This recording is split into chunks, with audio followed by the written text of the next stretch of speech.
Eu sou Inês de Castro, sou jornalista. Eu tenho a satisfação de mediar esse painel junto com a CBG Brasil, Associação de Câncer de Boca e Garganta, e os seus convidados. Com o tema câncer de cabeça e pescoço, precisamos falar sobre isso. Então, vamos dar início aqui à nossa programação. O tumor de cabeça e pescoço é a denominação genérica de tumores que se originam de várias regiões das vias aéreas digestivas, como a boca, a língua, gengivas, as bochechas, amígdalas, faringe, laringe, onde é formada a voz, e seios paranasais. É um problema de saúde pública em todo o mundo, com cerca de 500 mil novos... Está baixo? Ok. É um problema de saúde pública... Agora acho que está melhor, estão me ouvindo melhor? É um problema de saúde pública em todo o mundo, com cerca de 500 mil novos casos diagnosticados a cada ano. No Brasil, essa realidade não é diferente. O câncer de boca chega a ser o quarto tipo de tumor mais frequente em algumas regiões do país, ocorrendo 3 vezes mais em homens do que em mulheres. A maioria ainda é diagnosticada já em fase avançada da doença, em 60% dos casos, o que impacta negativamente na sobrevida do paciente. Nas últimas décadas, percebe-se que a faixa etária dos indivíduos diagnosticados com tumores de boca e garganta reduziu significativamente. Além disso, outra mudança também ocorreu no gênero desses pacientes, com um aumento grande no aparecimento em mulheres jovens, a maioria delas em fase produtiva da vida, e que perde a capacidade de se comunicar e também de se alimentar normalmente, provocando um isolamento e exclusão não só social, como também profissional, restringindo o convívio normal com terceiros. O câncer de cabeça e pescoço, independentemente da modalidade terapêutica escolhida, cirurgia, químio, radioterapia, causa sequelas psicológicas e anatofuncionais irreversíveis para a qualidade de vida do paciente. A reabilitação integral e o cuidado permanente com essa população precisam evoluir muito no Brasil, e é assim que a gente torce verdadeiramente. Os diversos tipos de próteses necessárias nessas patologias não estão disponíveis aos pacientes na rede pública. Feita essa apresentação, eu queria dar as boas-vindas a todos, convidando os integrantes do coral, estou muito curiosa para ouvir, os integrantes do coral Sua Voz, do Hospital AC Camargo de São Paulo, composto por portadores de câncer de laringe que foram submetidos à laringectomia total, ou seja, tiveram as suas cordas vocais extraídas em virtude da doença. Atualmente, eles fazem uso de próteses traqueoesofágicas, falei corretamente? O que permite uma nova forma de comunicação. Que bom! Eu peço silêncio para que a gente possa ouvir com bastante atenção o exemplo de superação dessas pessoas que vão se apresentar agora. Por favor.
Doutora, eu ia me atrever a falar isso, mas você falou, eu também posso pedir.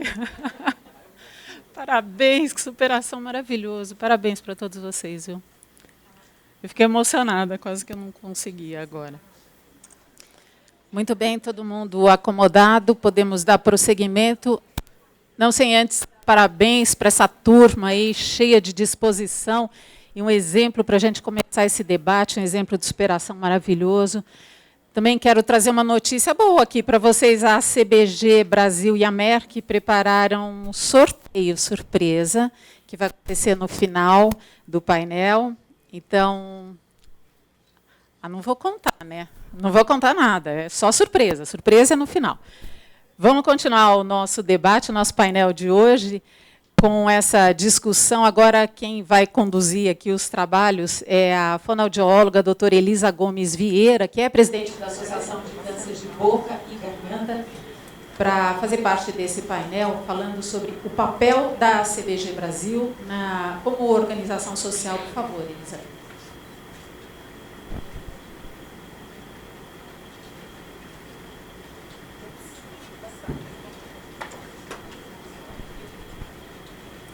Boa tarde a todos. Primeiro, parabenizar o coral A Sua Voz, estava maravilhoso, como sempre, a apresentação de vocês, as músicas. E eu fiquei pensando, né, como vocês saíram cedo lá do ponto de encontro para vir para cá, todo mundo estava um pouco com fome.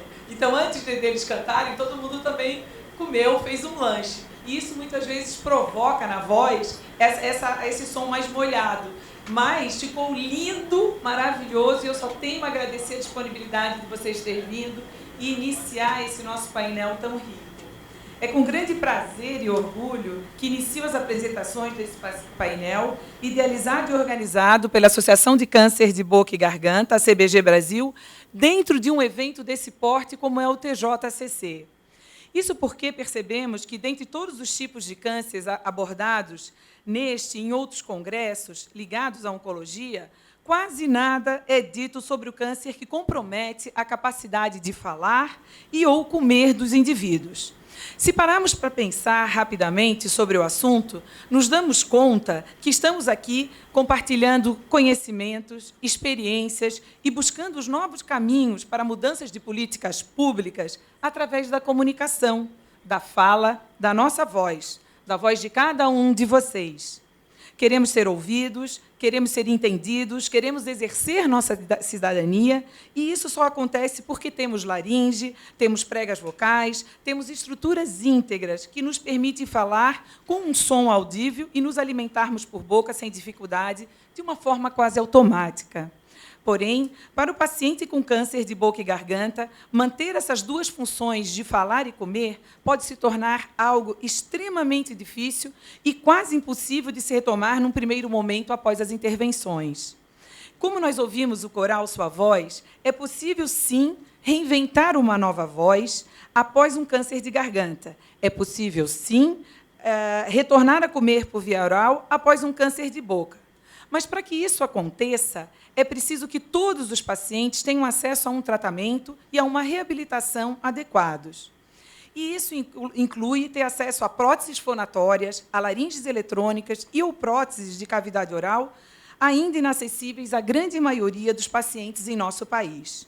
E foi com esse objetivo de trabalhar em prol das necessidades dos portadores de câncer de boca e garganta que fundamos, em janeiro de 2015, a CBG Brasil, uma organização da sociedade civil sem fins lucrativos. A associação, isso mesmo, a associação ela tem apenas 1 ano e meio de vida formalizada. Entretanto, ela vem sendo planejada, idealizada e muito desejada por um grupo de acolhimento de pacientes que se chama GAL, do Centro de Pesquisas Oncológicas, CEPOM, em Florianópolis, que comemorou, em 2015, 20 anos de existência, com reuniões mensais a pacientes e familiares, profissionais de saúde, estudantes, universitários e voluntários. Desse desejo, desse grupo, veio esse desejo de criar a associação, que atua em 4 frentes principais. No advocacy, como um agente de mudança no SUS e em outras políticas públicas importantes aos portadores de câncer de boca e garganta. Na inclusão social, com a reinserção na sociedade através de projetos ligados à educação e arte. Na reabilitação, para garantir a reabilitação completa dessa população, inclusive a voz, assim como nós vimos no coral Sua Voz, né, eles estão reabilitados com a prótese traqueoesofágica, e a disseminação de informações e prevenção, atuando com formadores e multiplicadores de informação dos sinais e sintomas, tratamento e conscientização do câncer de boca e garganta. Com isso, nós iniciamos encontros integrados entre o Serviço de Cirurgia de Cabeça e Pescoço e Fonoaudiologia do CEPOM para chamar a atenção da sociedade, de acadêmicos, de empresas e de pessoas, né, que estão junto nessa causa. E, em 2016, nós lançamos um projeto que é o Cantarolar. Por quê? Porque nós vimos que busca, através da arte, da música, da musicoterapia, a reinserção do paciente laringectomizado total. E uma das nossas primeiras apresentações, foi no Julho Verde, 27 de julho, instituído em 2014 pela Fundação Internacional de Cirurgia de Cabeça e Pescoço, como agora o Julho Verde, assim como nós temos Outubro Rosa, Novembro Azul e assim por diante. E foi um sucesso a apresentação. Realizamos também palestras de prevenção em empresas sobre tabagismo, sobre o câncer de boca e garganta, e, num primeiro momento, apenas com 2, 3 palestras, 360 colaboradores dessas empresas foram impactados. Nós também, no Advocacy, atuamos, visitamos a Câmara Federal e o Ministério da Saúde e protocolamos desde 2014, acompanhando a evolução desses ofícios, para que ocorra uma atualização na tabela do SUS dos valores da prótese fonatória para os pacientes laringectomizados totais. E também a introdução, numa nota técnica ao CONITEC, para que eles introduzam a laringe eletrônica também como uma opção de reabilitação para aqueles pacientes que não têm critério para o uso da prótese traqueoesofágica ou não conseguem desenvolver o que a gente chama da voz esofágica. Nós também participamos, em conjunto com outras associações, outras entidades, e a nossa própria instituição de origem, que foi o CEPOM, de campanhas de conscientização, principalmente no dia 16 de abril, o Dia Mundial da Voz, dia 31 de maio, do Dia Mundial Sem Tabaco, dia 29 de agosto, Dia Nacional contra o Tabaco. Nessas campanhas, trazendo, né, informação sobre o que o câncer de cabeça e pescoço e trabalhando muito, em paralelo, a questão do antitabagismo. Por quê? Porque a gente sabe que 97% dos casos de câncer de laringes eles são decorrentes do fumo, né, do cigarro. Então, a gente está trabalhando sempre em paralelo com essas questões, né, que provocam o câncer de boca e garganta. E o nosso grande projeto para que já iniciou em 2016, mas para 2017, é tentar mapear o número de laringectomizados que nós temos no nosso país. Chama Rede Mais Voz, que ela vai fazer o levantamento em todas as capitais do Brasil, em centros de referência no tratamento do câncer de cabeça e pescoço, e em mais 10 centros no interior, porque nós temos em outras cidades que também não só as capitais. Por quê? Porque a gente vê uma falta de informação, de integração na reabilitação, no tratamento e diagnóstico, tratamento e reabilitação do laringectomizado total. Esse projeto é a nossa menina dos olhos agora. Por quê? Porque a gente sabe que a gente só vai conseguir mudar políticas públicas, reivindicar uma reabilitação melhor e mais adequada, se nós tivermos o quê? Os números. E isso, infelizmente, a gente não tem no nosso país. Nós buscamos no site e mesmo diretamente no INCA os dados nos últimos 6 anos de laringectomias totais. E no INCA vem que nós tivemos apenas 2.000 laringectomias num período de 6 a 8 anos, o que a gente sabe que não é um dado fidedigno, né, da nossa realidade de laringectomizados, até pelas nossas idas. Já fomos a João Pessoa, já fomos a Brasília, visitar hospitais de referência, e que a gente vê um número muito maior de laringectomizados totais e que poderiam estar ativamente falando e tendo voz. E, finalizando a minha fala, eu cito uma frase de Napoleão Hill que fala: se você não pode grandes coisas, faça pequenas coisas de uma forma grande. E é essa uma das nossas metas: conquistar gradativamente espaços compartilhados como este do TJCC e fazer crescer a nossa missão ainda mais. Obrigada.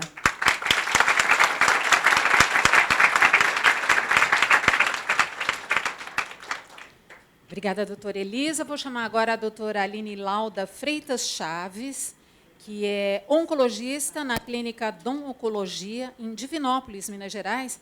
Ela vai falar sobre quimioterapia. Qual é o cenário atual em medicações, resultados, melhor qualidade de vida e menores impactos. Boa tarde a todos. Inicialmente, agradecer a oportunidade de estar aqui, em nome da Melissa, em nome da Elisa, e para falar um pouquinho sobre câncer de cabeça e pescoço, que é uma das doenças, do meu ponto de vista, mais instigantes para a gente trabalhar em equipe e tudo. Foi pedido para mim, então, falar um pouquinho de quimioterapia e câncer de cabeça e pescoço e o tratamento, e também falar um pouquinho de câncer de tireoide. Então, nós vamos falar isso aqui em 10 minutos, só dar uma passada para a gente depois discutir, é para abrir a discussão realmente. Esse é meu slide de conflito de interesse, muitos relacionados à pesquisa clínica, que eu tenho alguns estudos em andamento, mas nenhum relacionado a essa aula. Posso tirar aqui para enxergar? Acho que assim fica melhor. Então, é mais informal, né? Não tem problema, não. Então, quando a gente fala o termo câncer de cabeça e pescoço, a gente está falando de várias doenças, né? A gente não está falando de uma doença só. A gente tem o câncer de tireoide, o câncer de glândulas salivares, o câncer de seios da face, o câncer de lábio, o grupo de cânceres que a gente chama de carcinoma epidermoide, cavidade oral, laringe, hipofaringe, orofaringe, e o câncer de nasofaringe. Então, cada um desses tumores a gente trata de forma diferente, exceto esse grupinho aqui, cavidade oral, laringe, hipofaringe, orofaringe, a gente trata igual, certo? Igual na maioria das vezes. Então, quando a gente está falando, então a gente não está falando de uma doença só, né? O termo câncer de cabeça e pescoço. Mundialmente falando, a gente sabe que tem mais de 700 mil novos casos de carcinoma epidermoide por ano no mundo e mais de 300 mil casos de câncer de tireoide. Então, é um câncer bem incidente. No Brasil, não está o dado aqui, mas no Brasil também é bem incidente, principalmente o câncer de boca e o câncer de laringe, que tem aí os dois juntos, cerca de 19 mil novos casos no homem por ano. Vamos falar um pouquinho, então, de carcinoma invasor, né? Do carcinoma epidermoide invasor, que é aquele da boca, da laringe, da orofaringe e da hipofaringe. Quando a gente fala de carcinoma invasor, a gente está falando, basicamente, os fatores de risco dele, principalmente o cigarro, o álcool, principalmente os dois associados, e alguns vírus, né? O HPV, que está relacionado ao câncer de orofaringe, o mesmo HPV que causa o câncer de colo de útero, causa o câncer de garganta também. Hoje isso aí está virando uma epidemia em alguns países. O Epstein-Barr, que causa o câncer de nasofaringe, então é uma doença também que pode ser causada por vírus. Então, esses são os principais fatores de risco. E como é que, então, a gente viu que são... Então, retomando, são várias doenças, câncer de cabeça e pescoço. O principal e mais comum é o carcinoma epidermoide, no Brasil, principalmente boca e laringe. E o principal fator de risco é o cigarro, sem dúvida nenhuma. E como é que a gente trata essa doença? Os tratamentos principais é a cirurgia, nas várias formas dela, seja a cirurgia convencional, aberta, a cirurgia minimamente invasiva, a cirurgia robótica, a radioterapia nas suas várias formas também, que principalmente é a convencional, a tridimensional e a IMRT. A quimioterapia, com seus vários protocolos de quimioterapia, sendo a principal droga que a gente utiliza no câncer epidermoide é a cisplatina, né? A droga-alvo molecular que a gente tem aprovado para tratar o câncer epidermoide desse pescoço, a única que a gente tem, ao contrário de outros tumores, como mama, pulmão, que a gente tem várias drogas-alvos moleculares, no cabeça e pescoço a gente só tem o cetuximab. E agora, nos próximos, já está aprovado nos Estados Unidos, mas a imunoterapia está chegando também, vai chegar no Brasil, acredito que aí nos próximos 2 anos já está aqui também para acrescentar no arsenal terapêutico dessa doença. Mas como é que a gente conduz o tratamento, então? O tratamento, a gente não depende só, o tumor é de boca, o tumor é de laringe. Como é que a gente conduz esse tratamento? O tratamento, então, na realidade, vai defender fatores do paciente. Qual que é a idade do paciente? Isso interfere? Interfere. Qual que é o estado geral desse paciente? Qual que é o estado nutricional desse paciente? Qual que é as doenças que esse paciente tem? Diabetes, insuficiência cardíaca, isso tudo interfere, né? E tem também uma interferência grande, quais são os desejos e as expectativas desse paciente. Não adianta eu falar com o paciente que ele está com câncer de língua, tem que fazer uma glossectomia total e tirar a língua. Se ele falasse comigo, Aline, eu não aceito fazer isso. A gente leva para a reunião, discute todos juntos, conversa com ele, a psicóloga conversa. Eu não aceito. Você tem que respeitar essa autonomia do paciente, desde que ele esteja ciente de tudo. Então, isso também pesa na tomada de decisão, claro. Já os fatores tumorais, a gente tem que levar em conta. Onde que esse tumor começou? É na laringe, é na boca, é na garganta? Qual que é a histologia? É um carcinoma invasor, é um carcinoma epidermoide invasor, é um adenocarcinoma? O HPV, algumas vezes, pode interferir, mas na maioria das vezes não. E o estadiamento? Essa doença é localizada? Essa doença tem íngua aqui no pescoço comprometida, né, os linfonodos? Então, tem doença metastática? Metastática é o quê? Saiu do local, saiu da boca, foi para o pulmão? Então, isso tudo são os fatores tumorais que interferem. E tem também fatores institucionais. E o que significa isso? Qual que é a fonte pagadora? No SUS, muitas vezes, eu não tenho MRT. No SUS, a gente não tem acesso a algumas tecnologias, como cetuximab, como as imunoterapias, que provavelmente não vai chegar cedo no SUS também. Mas eu acho que, na minha opinião, o que mais interfere nem é só a tecnologia, o acesso à tecnologia. O que mais interfere é a presença ou não de uma equipe multiprofissional que, para dar suporte, não adianta eu usar o melhor tratamento do mundo se meu paciente não tiver uma nutricionista, uma dentista para cuidar dele, uma fonoaudióloga. Sabe por quê? Ele vai morrer, sabe por quê? De falta de assistência, porque o médico sozinho não faz nada sem uma equipe multiprofissional junta e atuante. Então, é assim que a gente conduz o tratamento do paciente. E os resultados vai depender se o tumor é inicial ou avançado. O tumor inicial, que é cerca, aí, infelizmente, a minoria, 20% a 30% dos pacientes, a gente cura a maioria dos casos, 60% a 80%, e, geralmente, com um tratamento que a gente chama unimodal, só com a cirurgia, só com a radioterapia. E qual que é o desafio quando a gente pega um paciente com um tumor muito inicial? O nosso grande desafio é diminuir as sequelas desse tratamento e evitar ter um diagnóstico precoce da segunda neoplasia, que a gente sabe que um paciente com câncer de cabeça e pescoço, principalmente por causa do cigarro, ele tem um risco aí muito maior do que a população normal de ter uma segunda neoplasia. Então, esse é o nosso grande desafio. Já os tumores avançados, que é aqueles estadiamentos 3 e 4, que é a maioria dos pacientes, cerca de 70% dos pacientes, a recidiva local, ou seja, a doença do paciente volta no local de 40% a 80% dos casos, e a doença sistêmica, ou seja, a doença vai para outros órgãos em 10% a 30% dos casos. O tratamento, então, tem que ser multimodal, tem que usar, geralmente, a cirurgia, a radioterapia e, muitas vezes, a quimioterapia também. E qual que é o desafio da doença avançada? É diminuir a recidiva local e sistêmica, aumentar a sobrevida desse paciente, diminuir as sequelas do tratamento, manter a qualidade de vida dele. E quais são os novos tratamentos que estão chegando no carcinoma epidermoide invasor? Na cirurgia, os novos tratamentos que a gente pode falar é a cirurgia robótica, né, o que vamos falar que mais novo tem. O que a cirurgia robótica faz? Ela ajuda a ter o melhor acesso ao tumor, por exemplo, na garganta, às vezes você abrir, né, aqui nessa região, então lá a robótica consegue. É uma cirurgia, então, menos invasiva, mas ela não altera a sobrevida do paciente, ela não aumenta a chance de cura do paciente. A radioterapia IMRT, ela é mais localizada, então, por isso, ela é menos tóxica, né, o IMRT, mas também, lembrando, ela é menos tóxica, melhora, mas ela não altera a sobrevida do paciente. E a quimioterapia, a gente tem como novas tecnologias o cetuximab, que é a droga que é a única droga-alvo, igual eu falei, que pode ser usada concomitante à rádio, no paciente que não tolera a cisplatina, ou no caso da doença metastática, que pode aumentar a sobrevida do paciente. E está vindo, igual eu falei, as imunoterapias nos próximos anos aí. Vou falar só um slide, 2 slides de câncer de tireoide, que as meninas me solicitaram, né, Melissa, para a gente dar uma pincelada no câncer de tireoide.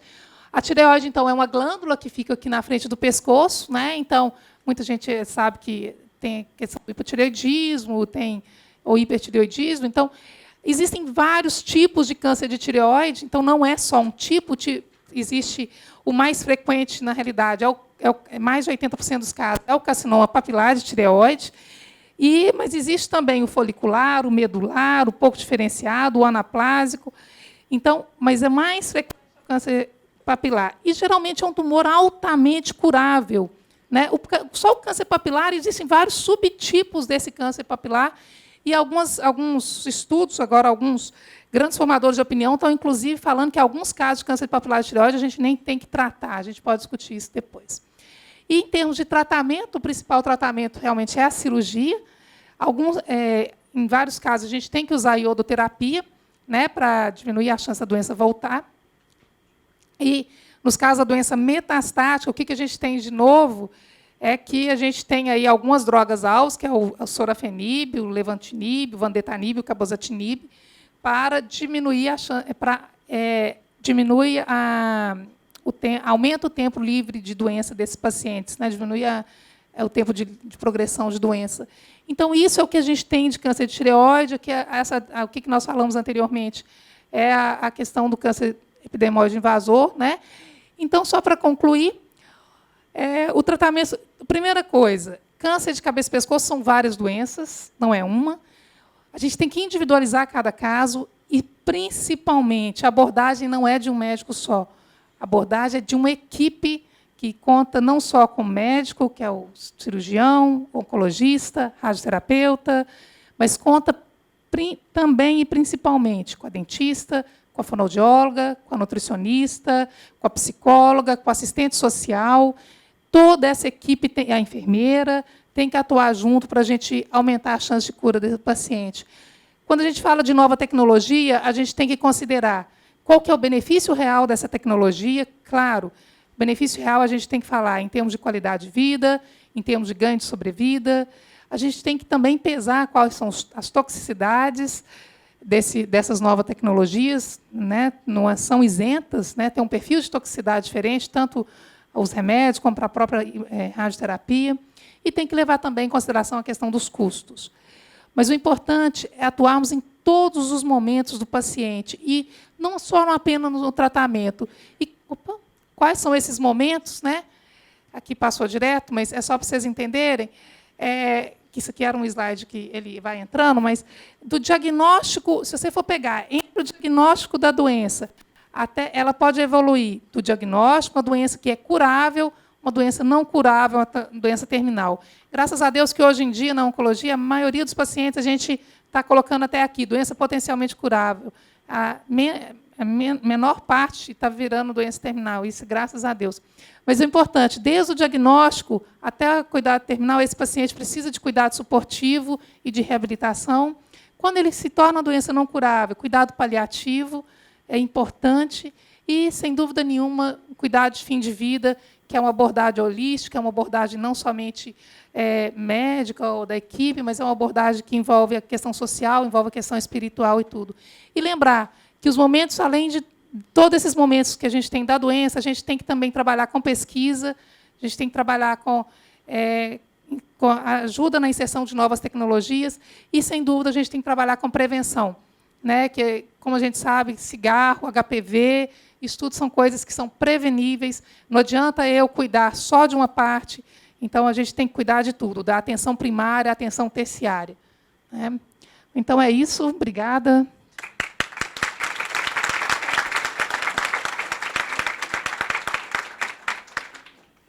Muito obrigada, doutora Aline. Quem vai falar agora é o professor Dr. Luiz Roberto Medina Santos, que é cirurgião de cabeça e pescoço do CEPOM, Centro de Pesquisas Oncológicas de Santa Catarina. Ele vai nos falar sobre a relação do câncer de cabeça e pescoço com fumo e HPV. Por favor, doutor.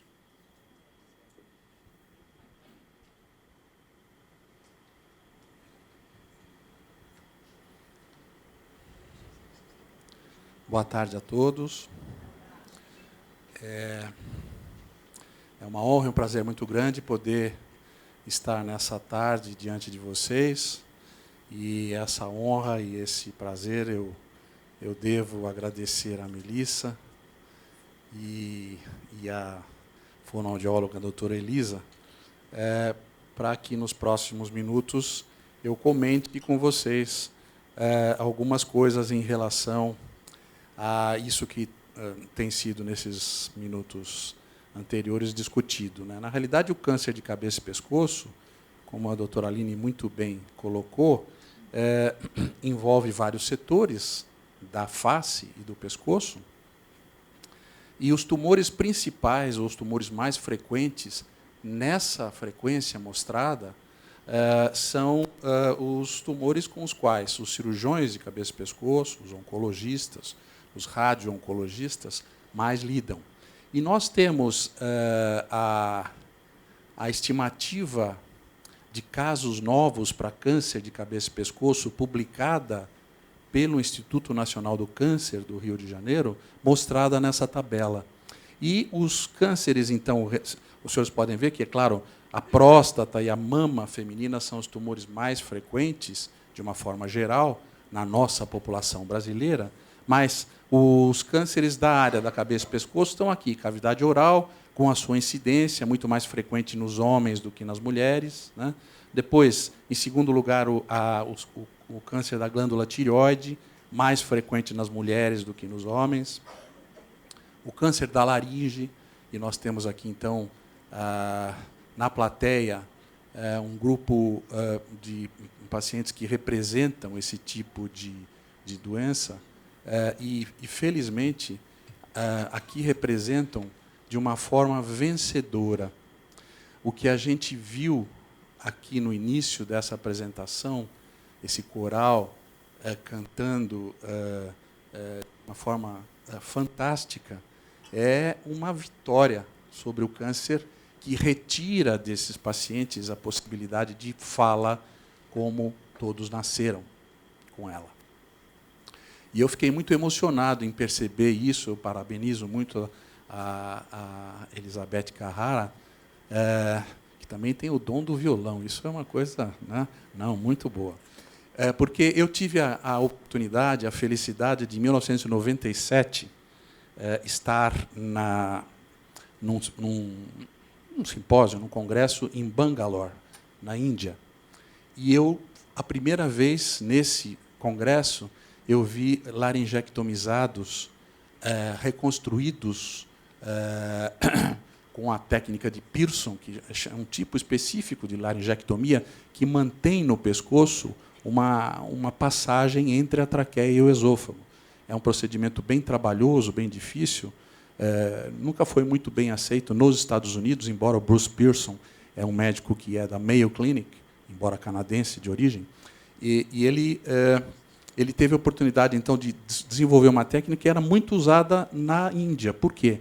Porque na Índia, como o nosso país, um país em desenvolvimento, o custo das próteses era muito alto. Então, era melhor fazer um procedimento cuja reconstrução era no próprio pescoço do paciente do que implantar uma prótese traqueoesofágica, que vai ser depois bastante esmiuçada pelos outros colegas que me seguem, do que usar, então, essa prótese cara. E lá eu vi um coral de pacientes cantando o hino da Índia,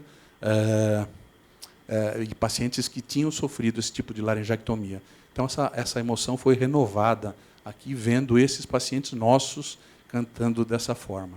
Fico muito feliz por ter tido essa oportunidade 2 vezes na minha vida. Depois, os linfomas, tumores também bastante frequentes, uma frequência semelhante em ambos os sexos. Os tumores de pele não melanoma, que são muito comuns, muito frequentes no Brasil. Santa Catarina, infelizmente, é o campeão brasileiro de câncer de pele, de onde eu venho hoje, embora paulista de origem. E os tumores de pele melanoma, que são tumores bastante agressivos. Portanto, é muito importante a gente frisar que esses tumores todos que a gente viu são efetivamente muito influenciados por esses fatores, o tabaco e o álcool, né? O fumo já é sabidamente propalado que nas folhas de tabaco existem substâncias que são substâncias tóxicas em número muito grande. E mais, muitas delas, 60 sabidamente carcinógenas, muitas delas derivadas até dos agrotóxicos que são colocados para manter a folha bonita, porque a indústria do tabaco só compra folhas que sejam de um tamanho, de uma consistência bastante adequada. Então, o uso do tabaco aumenta em até 50 vezes, como os senhores podem ver, o risco de um indivíduo ter câncer na boca. E a associação fumo e álcool é bastante deletéria. O indivíduo que fuma e bebe de forma intensa tem 140 vezes mais chance de ter câncer na boca e na garganta do que o indivíduo que não fuma e não bebe. E esse é o aspecto de um câncer de língua, que é, então, o câncer de cavidade oral mais frequente, né? E esse é o grande vilão, né? Aqui no Brasil, o Ministério da Saúde adverte que causa câncer, pode causar câncer. Mas não, tem que ser mais incisivo. Fumar mata, né? E, além de matar, prejudica não só o próprio indivíduo, mas todos aqueles que estão ao redor dele. Esse é um cigarro inglês e o anterior um espanhol, mostrando que, efetivamente, o vício do fumo associado, eventualmente, ao álcool são bastante deletérios. E outro fator importante de risco é a exposição solar, né, para os tumores de pele. E lá em Florianópolis, a gente vê uma pessoa como aquela deitadinha ali, branquinha, branquinha, jamais vai se tornar morena e muito sensível à radiação ultravioleta do tipo B, que é a radiação bastante grave e que está envolvida no desenvolvimento de câncer da pele. Mas nós temos visto, então, que, além desses fatores, existem o fator viral. A doutora Aline já comentou que o vírus do papiloma humano, HPV, é uma etiologia que tem aumentado bastante. Nos Estados Unidos, ele chega a ser responsável por 70% dos cânceres de orofaringe. No Brasil, nós estamos, como sempre, para trás. 8% só, 8 a 10% dos tumores dessa região são envolvidos ou têm relação com HPV. Mas a gente já sabe que a incidência do câncer influenciado por esse vírus tem aumentado. É uma população diferente, normalmente homens da raça branca, mais jovens, que não fumam e não bebem, né? Mas têm hábitos sexuais que, eventualmente, possam contribuir para isso, já que o vírus do papiloma humano, o HPV, é responsável por câncer de colo de útero, câncer anal, câncer vulvar, câncer vaginal peniano e agora orofaringe também. Claro que o sexo oral está muito envolvido nisso. O subtipo mais comum é o HPV do tipo 16. Quando o paciente é HPV positivo, ele parece ter uma resposta melhor à radioquimioterapia e, eventualmente, a presença desse subtipo de HPV pode estar envolvida num marcador de melhor sobrevida e melhor sobrevida livre, sobrevida global, total e sobrevida livre de doença para esses pacientes. E, é claro, está muito relacionado com o câncer da base de língua e da região amigdaliana. Em cirurgia, as técnicas cirúrgicas têm se tornado cada vez mais precisas, cada vez mais delicadas. As equipes, como já foi falado, e eu insisto, são multidisciplinares, não só do ponto de vista médico, que eu citei aqui, mas fundamental, as enfermeiras, as nutricionistas, ou os enfermeiros, que, em geral, são profissões onde o número de mulheres é muito maior. As fonoaudiólogas, né? As fisioterapeutas, as terapeutas ocupacionais, as psicólogas, são todas profissões que fazem parte dessa equipe multiprofissional, multidisciplinar, e que são fundamentais para que o paciente seja tratado de uma forma completa, de uma forma holística.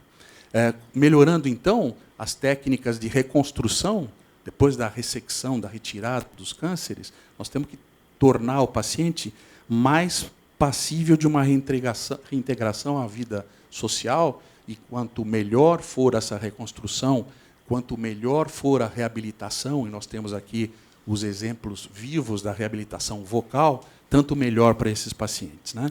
Eu trouxe só para mostrar, então, essa é a robótica, é o robô mais famoso, o robô do Da Vinci System, que, então, o médico fica num console lateral e todos os movimentos que ele, com delicadeza, faz são transmitidos por um robô, por uma estrutura rígida e fixa que vai operando o paciente à distância, né?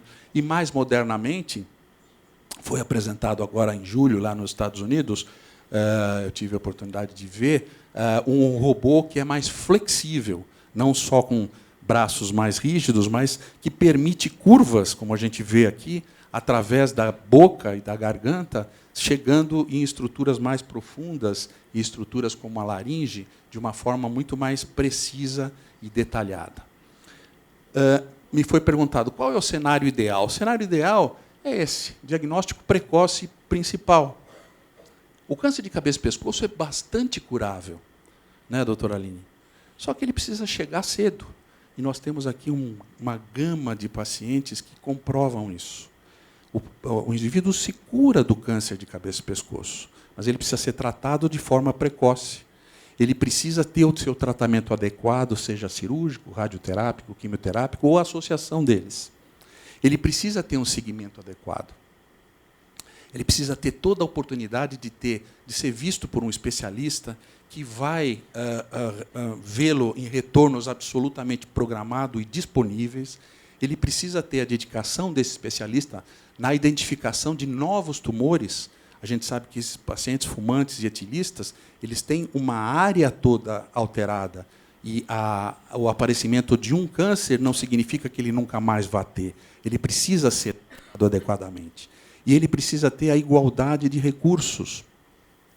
Seja de tecnologia, os centros precisam permitir que o especialista tenha toda a tecnologia disponível para fazer o segmento diagnóstico desses pacientes, seja, eventualmente, financeiros, independente de que tipo de paciente ele é. Se ele está pagando pelo atendimento ou se ele é um paciente da rede de saúde global, federal, que é o Sistema Único de Saúde. Eu agradeço a atenção e boa tarde. Obrigada, doutor. Estou vendo uma porção de gente anotando várias coisas aí para não perder. Se vocês tiverem perguntas, por gentileza, vocês anotem. Tem as moças de amarelo? Elas podem recolher as perguntas. Aquela moça ali, aquela, lá no fundo. Ela está de amarelo, ela pode recolher as perguntas de vocês e, ao final, a gente vai fazer para os especialistas que estão fazendo suas apresentações, tá bom?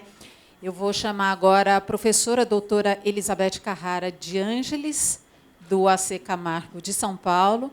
Ela vai falar para a gente sobre reabilitação em pacientes de câncer de boca e garganta. Doutora. Queria agradecer a presença. É uma honra e uma oportunidade imensa estar aqui. Falo em meu nome, falo em nome dos cantores do AC Camargo. Agradeço especialmente a Melissa e a Elisa, parceiras nossas. Espero continuarmos, né, seguindo juntas com tantos objetivos aí comuns pela frente. Eu vou falar de forma mais informal sobre a reabilitação. Na verdade, os cantores ilustram o nosso objetivo final de reabilitação, né, que é a inserção social, a reintegração, a qualidade de vida. Então, a região de cabeça e pescoço é uma região responsável por muitas funções vitais e de extrema importância, né? Então, a gente tem a respiração, muitos deles, como os pacientes do coral, que tiveram um câncer avançado de laringe, vão ficar com uma traqueostomia, com um buraco definitivo no pescoço e vão passar a respirar por aqui. Isso implica numa modificação fisiológica extremamente importante, né?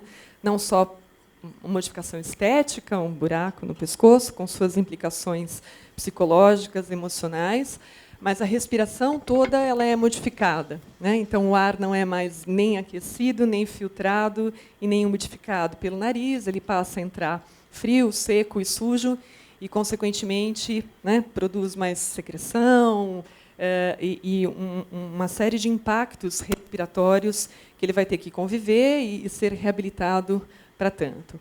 Há modificações da voz, né? Qualquer dessa região da cabeça e pescoço, particularmente boca até a laringe, na nossa produção da voz, para a produção de uma voz saudável, a gente precisa das cordas vocais e de todo esse trato vocal amplificando como uma caixa de violão, de violoncelo.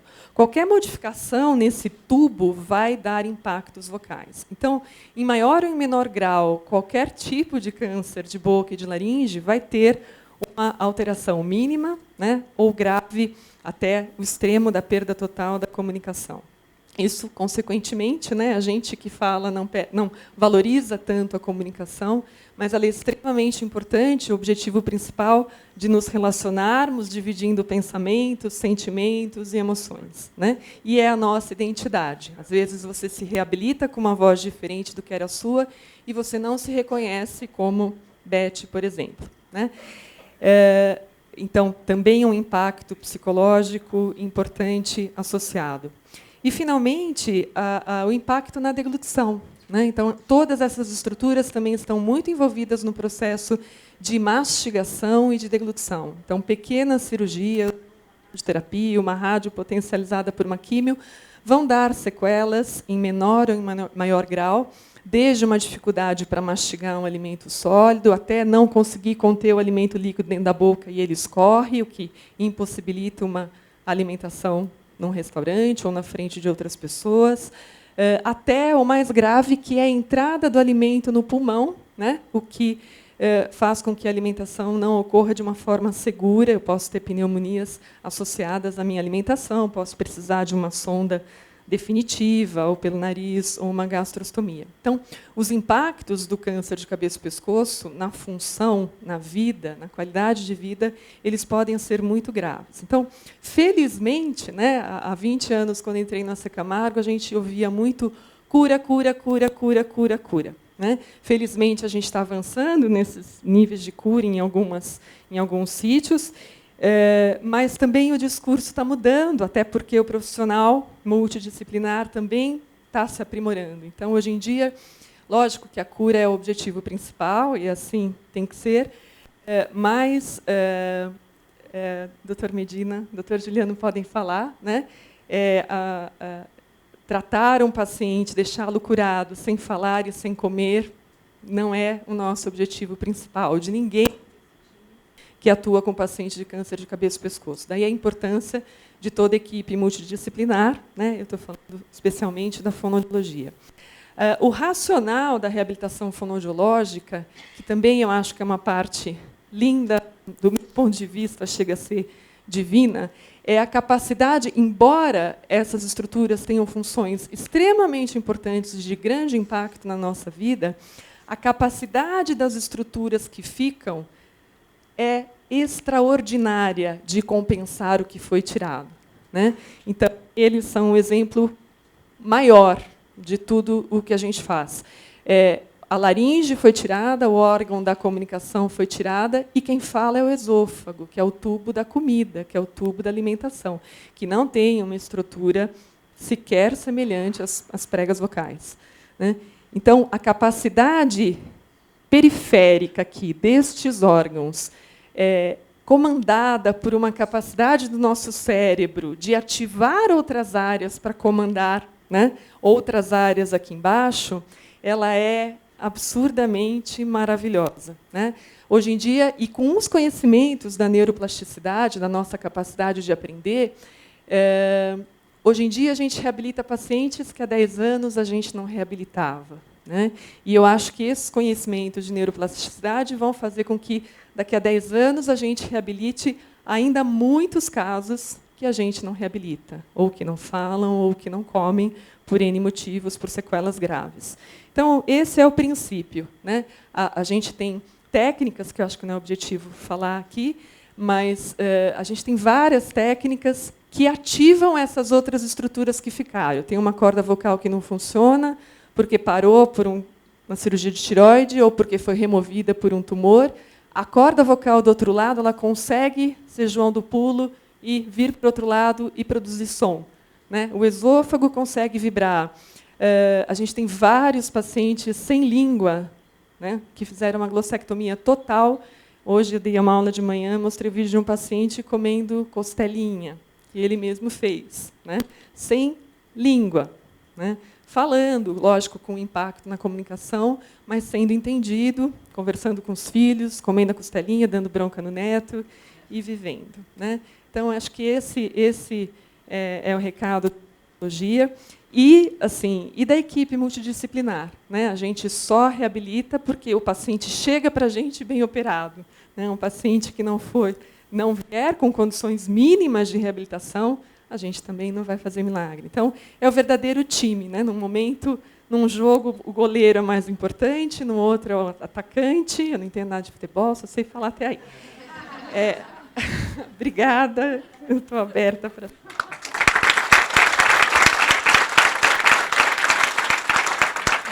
Mais ou menos assim, na equipe multidisciplinar, né? Um ataca, outro defende, a gente também chuta um pouco, né, doutora? Obrigada, viu? Bom, já que ela falou tanto em superação e reabilitação, tão importante, eu queria convidar o senhor Alan Miller, que é diretor estatutário da CBG Brasil. Ele vai dar um testemunho aos participantes sobre a sua vivência com câncer de laringe. Por gentileza. Boa tarde. Meu nome é Alan Miller, tenho 68 anos e sou natural de Florianópolis. Então, aos 33 anos, eu tive um câncer de cordas vocais. Na época eu fumava, bebia. Eu fiz a cirurgia e voltei à normalidade praticamente, né? Só continuei fumando e bebendo. Então, em 2002 eu parei de fumar, eu parei. E em 2013 tive a notícia do câncer de laringe. Então o médico disse que ia tirar tudo, que não tinha outro jeito. Eu me conformei. Estou bem, né? Foi feita a cirurgia, foi tudo bem. 6 meses depois coloquei a prótese. E daí conheci o Grupo Gal, onde eu comecei a participar e estou assíduo lá, né? Então é isso, estou contente com o grupo, pelo que estamos fazendo, pela CBG, por estar aqui com vocês dando meu depoimento. Muito obrigada.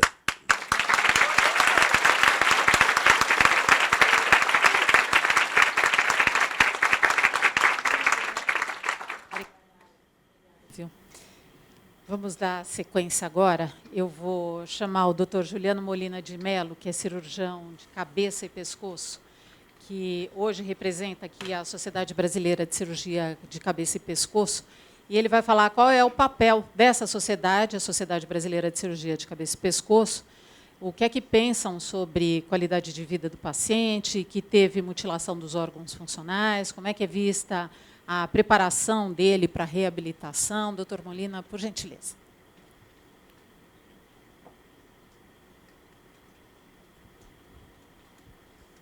Obrigado. Boa tarde. Gostaria de agradecer o gentil convite da comissão organizadora, nas pessoas da Elisa e da Melissa, por um tema tão importante hoje em dia, e que é um dos objetivos aqui do Congresso, da qualidade dos nossos pacientes e a reabilitação. Eu venho representar a Sociedade Brasileira de Cabeça e Pescoço, e nós podemos iniciar a apresentação com a definição. O que é saúde? Para depois definirmos o que é doença. Então, pela Organização Mundial de Saúde, da Organização Mundial de Saúde, saúde é o completo bem-estar físico, mental e social, e não somente a ausência de doença ou enfermidade. Então, depois de muito debate, essa denominação não mudou desde 1948. E na nossa legislação, na Constituição brasileira, nós seguimos a definição mundial, mas somente consta que a saúde é um dever do Estado, como poder público, e não como um Estado em si, abrangendo a União, os Estados, o Distrito Federal e os municípios. E a Lei Orgânica 8.080, de 1990, determina que o SUS deve ser única. Então, em todas essas instâncias. E esse poder do SUS deve ser exercido na União pelo Ministério da Saúde, e nos seus diversos graus, nos estados e municípios, pelas respectivas secretarias de saúde e órgão equivalente. Mas em relação ao tratamento oncológico? O tratamento oncológico tem que ser individualizado. Se observam as necessidades de cada paciente, respeitando-se a doença e as possibilidades terapêuticas de cada um. E em cabeça e pescoço, como a doutora Elizabeth disse, essencialmente a intenção tem que ser curativa. E assim o era o pensamento até algumas décadas atrás. Mas não podemos deixar de pensar também na reabilitação. E por intenção curativa, são aqueles pacientes que conseguimos, através do estudo, então da programação, estudo radiológico, sobre a doença e particularizado para cada um, encaixaram em algum dos segmentos de tratamento, como a cirurgia, radioterapia e quimioterapia. E tão importante como tratar, ou seja, livrar o paciente da doença, nós temos a reabilitação. Então, hoje em dia, é impossível pensar num tratamento oncológico sem reabilitar. Isso acontece para a mama, isso acontece para os linfomas, isso acontece para o tórax e também em cabeça e pescoço. E quais são os objetivos da reabilitação? Restaurar em cabeça e pescoço a capacidade de comunicar e de deglutir. Ensinar aos pacientes, quando nós não conseguimos fazê-lo 100%, estratégias compensatórias disso. E procurar adaptar e fazer a melhor combinação de paciente, técnica, cirúrgica e equipe habilitada para tal. Com isso, nós conseguimos obter uma reabilitação física, social e psicológica e, por conseguinte, uma melhor estética e, finalmente, uma qualidade de vida dos pacientes. A melhora da qualidade de vida é o que nós observamos hoje com os testemunhos, que são emocionantes, por sinal. Segundo a Sociedade Brasileira de Cabeça e Pescoço, no seu artigo 2º, nas linhas B, um dos objetivos? Estimular o desenvolvimento da cirurgia de cabeça e pescoço como especialidade médica e fomentar sempre o aperfeiçoamento da mesma e difusão. Então, esse aperfeiçoamento, ela contempla o contínuo estudo e aprimoramento nas diversas técnicas que a modernidade nos impõe e que nós vamos adaptando para o bem-estar do nosso maior, eu posso dizer, bem comum, que é o paciente.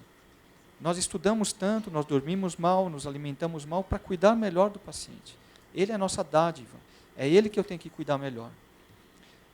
Também faz parte do Estatuto promover o intercâmbio científico entre as diversas sociedades e, com isso, procurar se nivelar o conhecimento entre os diversos países e as demais sociedades médicas, assim como realizando conferências, cursos, simpósios e reuniões sobre os assuntos concernentes à especialidade. E também fomentar e procurar discutir juntos a entidades governamentais os programas de saúde pública no âmbito da especialidade. Como nós podemos mudar? Aqui a sociedade tem um papel fundamental. Então nós temos que discutir, tirando o âmbito político que nós vivemos hoje em dia, mas isso, em cada década, tem que ser discutido com os diversos órgãos pertinentes, de que maneira nós podemos melhorar a saúde pública. Porque o conceito de saúde vale para todos, independente se é público ou se é privado. A história da reconstrução e da reabilitação em cabeça e pescoço é antiga. Ela remete ao século passado, onde esse primeiro cirurgião, o cirurgião plástico, o Vilray Papin Blair, em 1912, lançou o seu livro. Então, cirurgia das doenças da boca e da mandíbula. E somente a partir de 1921, ele preconizou que antigamente, antes dele, só se operavam e não se reconstruíam. E a partir dele, começou-se a fazer a reconstrução no mesmo tempo cirúrgico.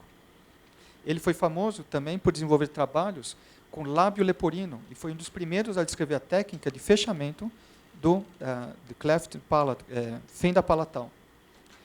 E em cabeça e pescoço somente houve um hiato e somente em 1979 esse cirurgião que agora ainda é diretor da Universidade Americana, Stephen Arion, publicou o primeiro trabalho sobre um retalho pediculado com vascularização axial, o que significa um outro segmento de pele e músculo que possa ser levado à distância para ajudar a reconstruir, para ajudar a fechar os defeitos criados pelo tratamento oncológico em cabeça e pescoço.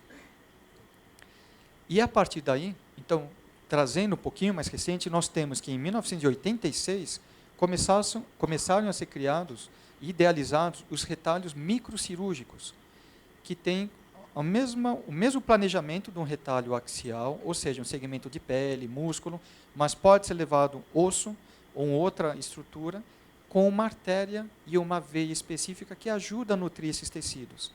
E com o retalho microcirúrgico, isso pode ser levado umas distâncias maiores ainda. Isso originou em Nova York, com o Peter Cordeiro e o David Hidalgo, numa descrição de 8 pacientes dele de reconstrução de mandíbula com o retalho da fíbula. Eles retiravam a fíbula e levavam para a mandíbula. A partir de 86 também, pensando-se na reabilitação, então relativamente recente, nós temos a criação dos implantes, tanto intraorais como extraorais. E antigamente não se faziam os implantes pela radiação. A radioterapia, ela atrapalhava a vascularização ideal para que o implante pudesse se firmar no tecido ósseo. E com a mudança do padrão da radioterapia, do conhecimento, e com técnicas e aparelhos novos, esses implantes começaram a ser factíveis. E isso mudou radicalmente a maneira como se é tratado e reabilitado um paciente em cabeça e pescoço. Em 79, idealizaram-se as primeiras próteses fonatórias, inicialmente com Blum-Singer, e depois melhoradas por Pange em 81, e até as atuais, que foram a empresa Atos, sueca, abraçou a ideia e vem desenvolvendo, desde a partir de 1990, desenvolvendo novas próteses. E, atualmente, no nosso panorama, nós temos ótimos exemplos de reabilitação oral, laríngea, fruto dos estudos aplicados, sempre em conjunto multidisciplinar. O cirurgião não opera sozinho, não trata sozinho o paciente. É necessário um planejamento, é necessário uma equipe de apoio. E, dependendo da etapa que o paciente está sendo tratado, a equipe é mais importante que o cirurgião. Mas, como a doutora Beth disse, cada um tem o seu papel importante no time, e em determinado ponto, se nós não conseguimos também adequar a nossa técnica cirúrgica para aquele paciente, todo o restante é feito em vão.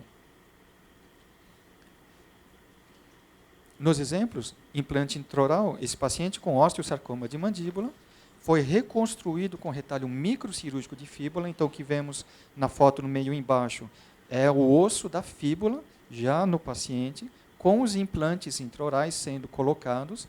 Depois se faz o planejamento com a prótese, inferior, oral, e, na última foto, o paciente reabilitado. Então, aquilo que realmente não poderia, antigamente era impensável, agora nós conseguimos reabilitá-lo com a alimentação normal e você não diz que o paciente foi operado. Esse é um outro exemplo de um implante extraoral, uma paciente submetida à ressecção ocular por aneplasia, um carcinoma adenoide cístico de glândula lacrimal, colocado o implante extraoral, nós conseguimos observar ali no osso frontal, e depois a prótese facial, com o mínimo defeito. Nesse outro exemplo, o senhor pode voltar um, por favor? Mais um. Isso aí, tá bom. Esse é um outro exemplo de um defeito complexo, resultado de um câncer de pele, com invasão extensa, múltiplas ressecções, diversos anos tentando operar, até que se chega ao resultado final, onde conseguimos margens livres, mas foi necessário realizar e retirar um bom segmento da face. Se faz a reabilitação com implante e depois a confecção de uma prótese facial externa. E a paciente volta ao convívio normal. Antes era reclusa em casa e agora vai à feira. A última vez que ela passou em abril, vai à feirinha sozinha, faz as compras sozinha, feliz da vida. E em relação... Perdão. Isso, assim tá bom. Em relação às próteses fonatórias, então nós temos a prótese fonatória, é esse artefato feito atualmente de silicone, com uma válvula no meio, que é implantável no paciente por um procedimento que pode ser escolhido primário ou secundário, mas isso tem uma boa reabilitação. Próximo. Olá, estamos com um paciente submetido a laringectomia total, reconstrução com prótese. Qual é o nome do senhor? Francisco Elton de Queiroz. Quantos anos o senhor tem? 52. O que o senhor mais gosta de fazer? Jogar tênis e pescar. Esse é um bom exemplo, como os senhores, é o testemunho dos senhores, que é possível reabilitar os pacientes e voltarem para a vida normal. E ele joga melhor que eu. Tá? Da categoria A, ele está bem. E um outro advento, agora, em termos de reabilitação, caminhando mais para a modernidade, é a programação da ressecção e reconstrução dos retalhos microcirúrgicos no computador. Então, nós fazemos com impressora 3D. Esse é um paciente com osteosarcoma de mandíbula, podemos ver na foto aqui embaixo, de uma raio-x panorâmica, um paciente jovem no pré-operatório, 19 anos, onde se faz no computador o planejamento em 3D. Eu consigo rodar a imagem, a tomografia dele e programar onde serão os cortes, as margens necessárias. A partir daí, se faz um planejamento com... Perdão. Não está passando. Passa, por favor. A partir daí, se faz a criação dos guias em impressora 3D, que esse material é esterilizável e vai para o centro cirúrgico, com a área de ressecção e a reconstrução com a fíbula do paciente, que também é programada, a fíbula do próprio paciente. E na última foto nós conseguimos observar como será o esquema montado depois, mantendo os mesmos ângulos, mantendo a mesma distância, a oclusão, sem nenhum outro problema. Próximo. Então, do virtual para o real.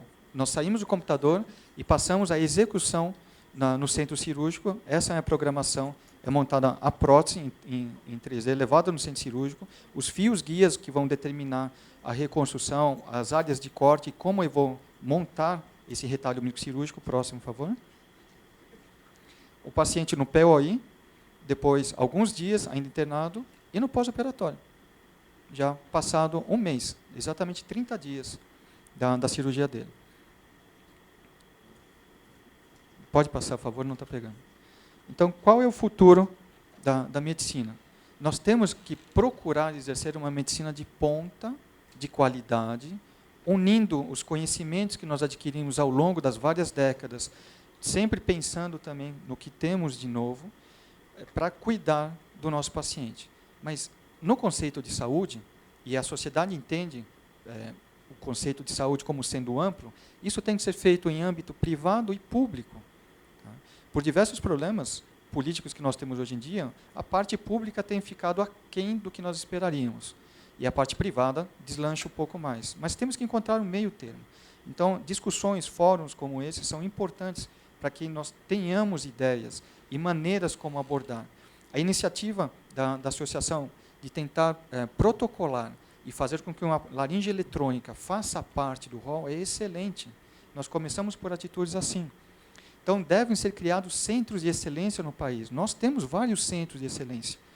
E os pacientes têm que ser arrolhados em protocolos, para que nesses protocolos, dentro dos centros de excelência, nós conseguimos tratá-los. Tanto na parte privada como na parte pública, nós temos profissionais capazes. Mas a parte principal, que são as verbas, leitos disponíveis, não podemos esquecer da atenção primária à saúde, a atenção secundária, que vai fazer o nosso acompanhamento do paciente. Isso, nos diversos governos que se passaram, não foram, eles não conseguiram contemplar bem essa tarefa. As pesquisas que foram deixadas para trás há alguns anos, elas têm que ser retomadas. São a partir de pesquisas como essas que nós conseguimos obter a medicina de ponta em nosso país. O Brasil tem uma qualidade ótima de medicina, uma qualidade ótima da medicina, e que isso serve de inspiração para outros países quando nós vamos falar lá fora. Então, como organização e sociedade civil, nós temos que dar atenção a esses detalhes e procurar cobrar de nossos governantes políticas sérias, mas não que fiquem no papel, que sejam realmente implementadas.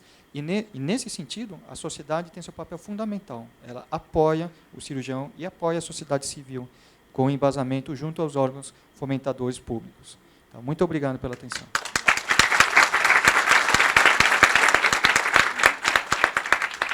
Obrigada, doutor Molina. Quem vai falar agora é o doutor Andrei Ricardo da Silva. Ele veio da Universidade Federal de Santa Catarina, vai falar sobre a inovação social, pesquisa e desenvolvimento da primeira prótese fonatória brasileira. Vamos ouvir. Obrigado. Bom, eu queria começar agradecendo ao convite da Elisa e da Melissa, né, pelo trabalho incansável na organização desse evento tão importante. Queria dar os parabéns também ao pessoal do coral, né, porque eles são um exemplo enfático e preciso de que a voz existe depois de uma laringectomia, né, e a voz não só para falar, mas também para cantar, né, o que é mais impressionante ainda. Bom, eu queria começar falando que eu não sou médico, não sou profissional da saúde, eu sou engenheiro, professor e trabalho com pesquisa em acústica.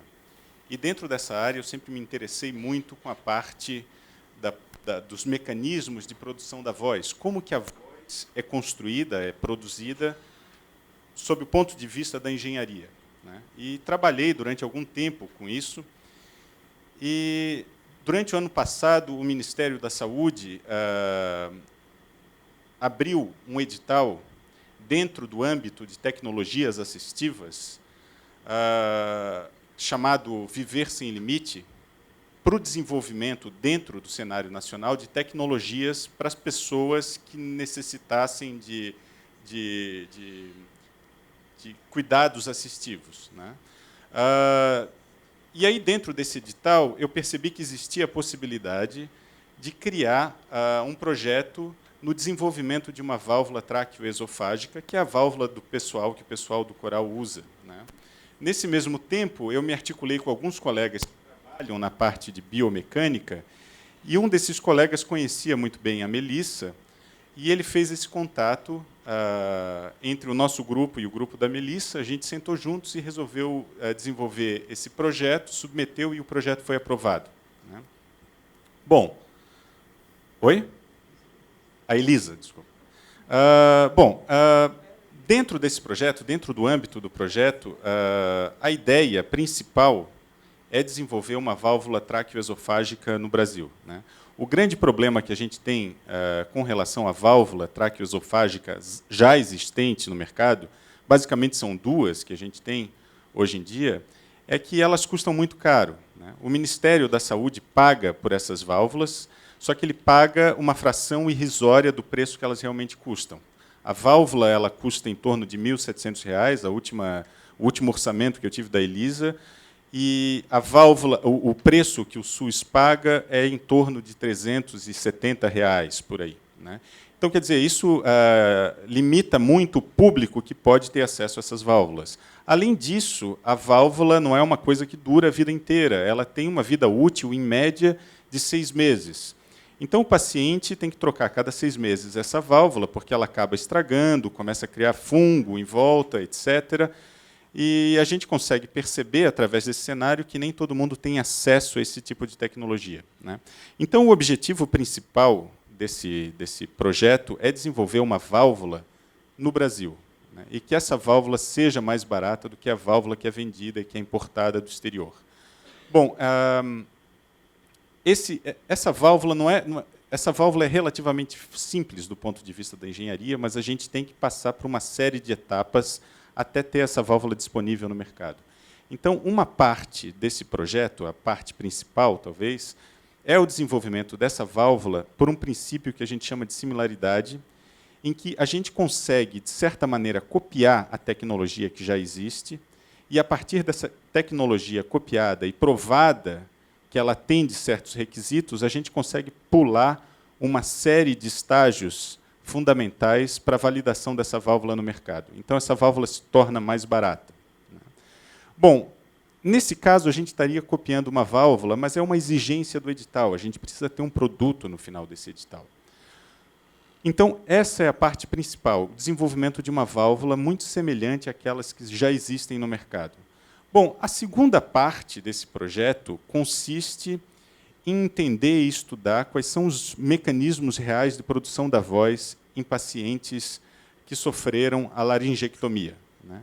A gente entende muito, do ponto de vista científico, quais são os processos, os mecanismos de geração da voz em pessoas saudáveis. A gente entende todos os processos em vários níveis, mas a gente tem muitas questões de como essa voz é produzida em pacientes que usam essa válvula traqueoesofágica. Não existe bibliografia, né?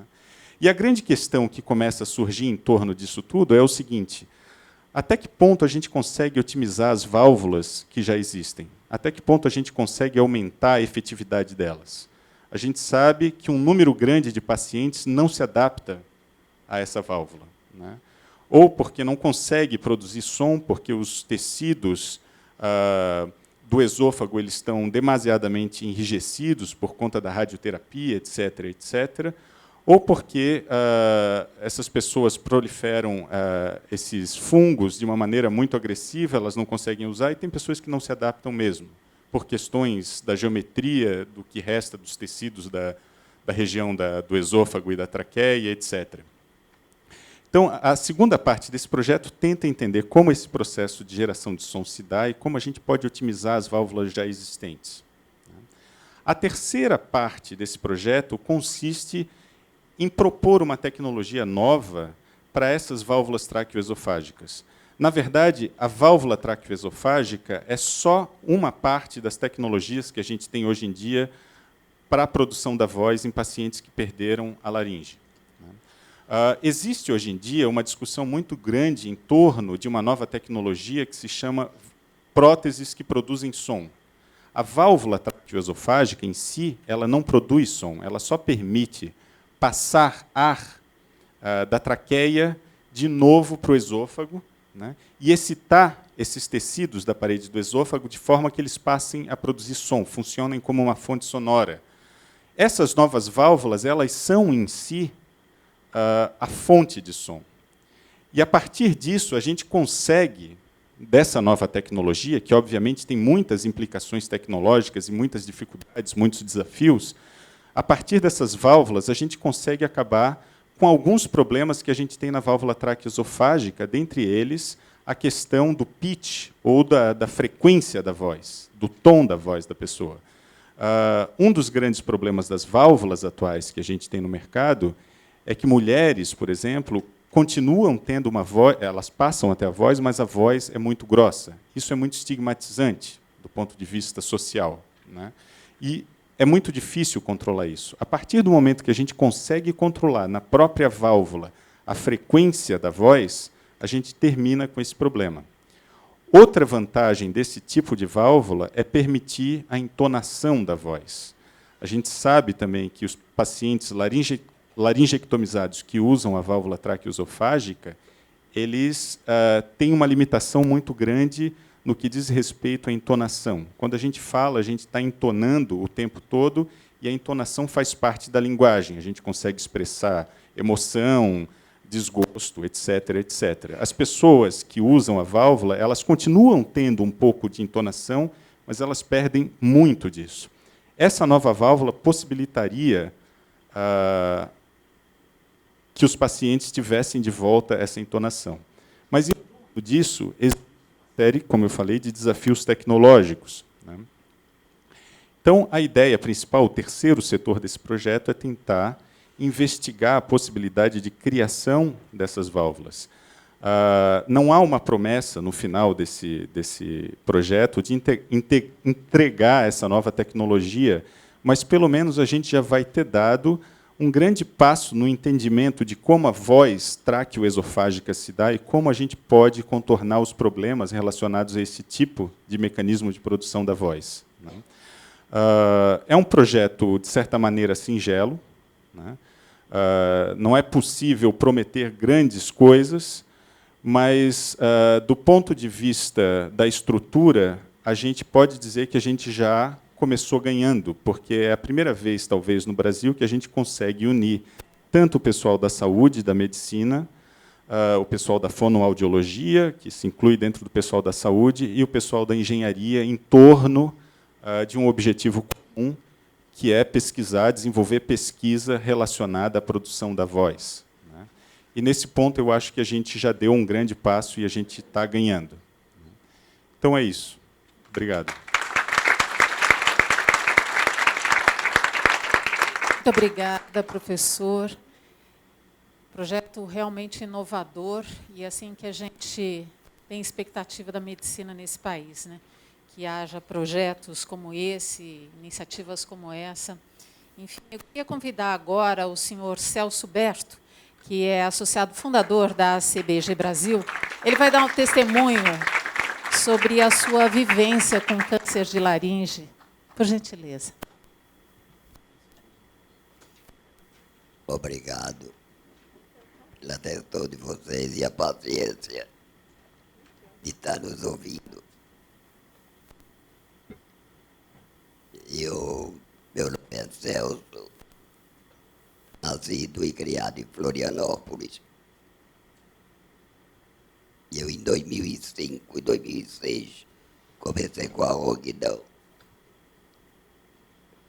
Como eu gostava do cigarrinho, e não fumava pouco, tomava minha cervejinha também. Eu achava que não tinha problema. Quando aliviava um pouco, porque eu parava o cigarro, parava 4, 5 dias e sentia melhor. Não tem problema. Isso não é nada, voltava a fumar. Em 2010, durou bastante, 2010 para 2011, fui ao médico, já estava falando mal, bem ruim. E aí o médico disse, meu filho, tá feia a coisa. Fiz 35 anos, não adiantou. Tomou como se nada tivesse feito. Aí o meu anjo de guarda estava do meu lado e disse, vai para o CEPOM. Foi esse anjo aí, doutor Medina, que me levantou e eu estou aqui. Daí me passaram para fonoaudiólogo. Outra maravilha da minha vida, que foi a doutora Elisa. Por isso está tudo em casa. Daí ela começou a trabalhar com a voz normal para ver se eu falava. Não teve jeito. Através do GAL, que foi nosso primeiro grupo, fui incluído porque não podia ficar fora. doutora Elisa me conseguiu uma nariz eletrônica dessa, que a Melissa. Mas eu achava muito estranho. Eu não achava estranho, porque eu falava, conseguia me comunicar. Mas aonde eu chegava, que eu pegava ela para falar, as pessoas saíam de perto. E a minha nariz era meio trovão, meio robótica. Daí surgiu, através da Melissa, surgiu a CBG Brasil. Sempre lucrativo, claro. Somos todos voluntários. Elas trabalharam e fizeram uma campanha.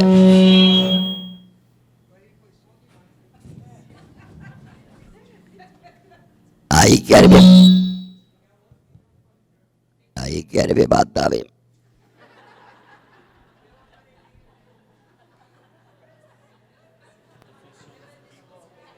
Vamos dar risada, porque senão a coisa tá feia. Tá funcionando? Eu acho que não. Daí fizeram uma campanha da prótese. Não é a campanha das próteses. Campanha da... Sempre lucrativos, conseguimos várias, né, que foi colocado em mim. E mais outros membros do grupo. Os coitados já partiram. Não esperaram por nós. E nós, graças a Deus, estamos aqui, rezando por eles. Muito obrigado e desculpa. Celso não pede... Celso está pedindo desculpa aqui, mas ele não tem que pedir desculpa, a gente tem que te aplaudir, ainda com esse bom...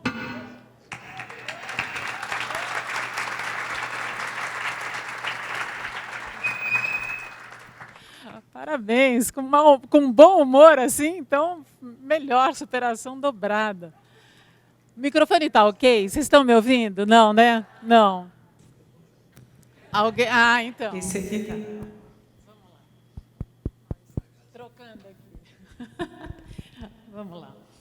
Bom, gente, quem tiver mais perguntas pode me mandar aqui. Eu vou abrir aqui uma sessão uma rodada de perguntas, e quem tiver mais, chama o pessoal aqui de amarelo e a gente vai tocando aqui a nossa roda de perguntas. Eu queria perguntar a todos os palestrantes, todo mundo que fez aqui as suas apresentações, na opinião de cada um de vocês, no trabalho, na especialidade que vocês desenvolvem na área de cabeça e pescoço, quais são os gargalos, os entraves, as maiores dificuldades? Acho que vocês já falaram um pouco sobre isso. Queria saber se alguém tem mais algum ponto específico para levantar, senão eu vou partir para as perguntas específicas que eu tenho de cada um. Por gentileza.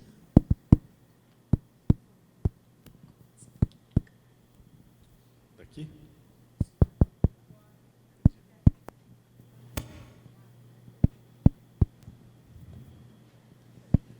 O grande... A voz já é a voz de trovão. O grande gargalo, sem dúvida nenhuma, Dr. Medina e Dr. Juliano pode comentar também, se for o caso, é o acesso. Né? O acesso ao diagnóstico precoce, ao acesso... essa lei dos 60 dias, ela é uma lei válida, mas é uma lei que foi feita como tudo no Brasil. Fez a lei, mas não deu a estrutura para utilizar a lei. Né? Então, que todo paciente tem que fazer o tratamento até 60 dias, iniciar o tratamento. Então, além disso, nosso país ainda tem a cirurgia de cabeça e pescoço, ou cirurgião de cabeça e pescoço, é uma especialidade ainda que, por N questões, tem poucos cirurgiões de cabeça e pescoço no país. Então, são poucos centros que estão, principalmente no norte e nordeste do país, tem poucos cirurgiões de cabeça e pescoço. Então, eu acho que o principal gargalo é esse, e lembrar, isso é o gargalo da entrada, e tem o gargalo da multidisciplinaridade, não é contemplada no SUS. Eu acho que talvez isso aí é o maior crime que... quando eu falo não contemplada, uma fonoaudióloga, a sessão da fonoaudióloga, se não me engano, é R$6, uma coisa assim, R$6,75. São valores impossíveis de trabalhar. Então, montar a equipe multidisciplinar, só se você tem um terceiro setor apoiando, porque realmente não contempla dentista, não contempla fono, nem nutrição e tudo. A doutora Elisa colocou tanto... Não está funcionando, pessoal. Vou ter que falar alto aqui. Mas a doutora Elisa balançou a cabeça, assim, concordando, colocou muita ênfase no começo da sua apresentação dessa questão da multidisciplinaridade. Quer falar mais alguma coisa? Sim, eu concordo com a doutora Aline. Eu acho que um dos grandes gargalos, essa questão do acesso, e quando ela fala do número de cirurgiões de cabeça e pescoço, a questão também do número a defasagem de leitos hospitalares, de leitos de UTI, é como ela disse, foi criada a lei dos 60 dias, porém o nosso sistema ele não comporta, né, para que seja executada a lei. Então, o que eu acho que precisa existir mesmo um planejamento e a questão da multidisciplinaridade. Se a gente vai nas grandes capitais, a gente encontra equipes multiprofissionais, a gente consegue trabalhar em conjunto. Em Florianópolis, no CEPOM, a gente tem esse privilégio, como a gente vê também no AC Camargo. Ou seja, são instituições específicas que têm grupos de pacientes. Eu acho que o doutor Juliano também podia comentar a questão da formação médica também, no trabalho em equipes multiprofissionais, porque não são todos os profissionais que aceitam ou que concordam ou que desejam esse trabalho, né? Querem ainda muito uma mentalidade de cada um no seu quadrado. Então, eu acho que esse é um dos grandes entraves. Sim. A sociedade tem se posicionado no sentido de tentar contemplar e fazer com que a saúde no Brasil caminhe e nós preenchamos os critérios para que se tenham mais profissionais. Então, até alguns anos atrás, somente podia ser cirurgião de cabeça e pescoço quem tinha formação em cirurgia geral. Então, se prestavam 2 anos ou 3, fazia 2 anos ou 3 de cirurgia geral, especialidade, e depois fazia cirurgia de cabeça e pescoço como residência. Alguns anos atrás, a sociedade abriu, permitiu, então quem tivesse a formação de otorrinolaringologia também poderia ser cirurgião de cabeça e pescoço. E com isso nós aumentamos a porta de entrada de profissionais para tentar abastecer, não posso dizer mercado, mas uma quantidade de pacientes que estão aumentando à medida que a população em números absolutos do Brasil aumenta. Um outro aspecto é que, antigamente, até uns 6 anos atrás, as provas eram realizadas bianualmente, as provas para a especialidade de cirurgia de cabeça e pescoço, e agora elas são realizadas anualmente. Então, isso nós conseguimos agilizar um pouco mais de tempo para que nós podemos colocar um cirurgião capacitado e habilitado. E a sociedade fiscaliza pessoalmente, em loco, os centros formadores. Então, existem visitas mensais ou bimensais em cada centro para que, com a lista de número de leitos, número de cirurgias, o número de assistentes, quantos doutorados tem, quantos mestrados tem, para que se mantenha a qualidade. Nós não podemos formar médicos que não tenham a capacidade de exercer todo esse padrão e toda essa complexidade de cirurgias que os senhores viram. Então, a responsabilidade da sociedade reside nisso. Nos Estados Unidos, a carência de profissionais é tanta que eles diminuíram o tempo de residência. Lá são 7 anos para se formar. E eles diminuíram para 5. Mas quando nós contamos a nossa, 2 anos de cirurgia geral, mais 2 ou 3 em cabeça e pescoço, são 5 anos para se formar um profissional. Mas a maneira como as doenças aparecem tem aparecido de um jeito exponencial. E a nossa atenção primária tem falhado, nossa do Brasil. Então, a atenção primária falhando, a atenção secundária falhando. Quando o paciente entra no sistema, e até ele marcar consulta com a especialidade, que já tem poucos, demoram por volta de 6 meses. Isso é inadmissível. Então, são vários pontos que têm que ser discorridos e discutidos junto aos órgãos públicos para que a gente diminua esse tempo. Doutor Medina, queria fazer uma pergunta ao senhor. Os pacientes, quando eles são operados pela laringectomia total, eles já recebem a prótese na cirurgia, já sai falando? Como é que isso se dá nessas instituições que o senhor tem atuado? Obrigado pela pergunta. Antes de responder, eu só quero fazer um pequeno adendo a isso que o Juliano comentou. Na realidade, a formação do cirurgião de cabeça e pescoço era exigia como pré-requisito cirurgia geral. Depois, então, ele fazia a especialização em cirurgia de cabeça e pescoço, e depois ele presta o título, a prova de título de especialista em cirurgia de cabeça e pescoço. Quer dizer, não é só a residência, não é só a formação, mas a sociedade dá o certificado de especialista para quem passa na prova. Atualmente, a sociedade, como ele falou, ampliou um pouco mais esse leque e hoje permite que indivíduos formados em otorrinolaringologia também prestem a prova e, se forem aprovados, podem receber o título de especialista. Não é que os otorrinos podem ser cirurgiões, não. Eles também podem se submeter à prova e, aprovados, vão ser cirurgiões especialistas. Em relação à sua pergunta, a prótese pode ser colocada no ato da operação. A colocação é mais simples até, e, por vezes, permite até que o indivíduo, através desse orifício entre a traqueia e o esôfago, tenha a sua sonda de alimentação passada e, durante o pós-operatório imediato, em vez de ficar com a sondinha no nariz, que é uma coisa, por vezes, pouco agradável, ele possa ser alimentado diretamente por uma sondinha aqui. Isso é feito sempre? Não. Porque existem vários fatores que podem influenciar na funcionalidade desse buraquinho feito primariamente, que é o que a gente chamaria, né? A prótese primária é aquela que é colocada no ato da laringectomia. A prótese secundária é aquela que é colocada num segundo ato, secundariamente aos outros procedimentos de tratamento que esse paciente deve ser submetido. Por exemplo, radioterapia, para aqueles que não haviam sido submetidos à radioterapia prévia, como o caso do Celso. Portanto, é possível colocar em primeiro. Eu, particularmente, fiz isso no tempo que estava aqui no Hospital das Clínicas algumas vezes.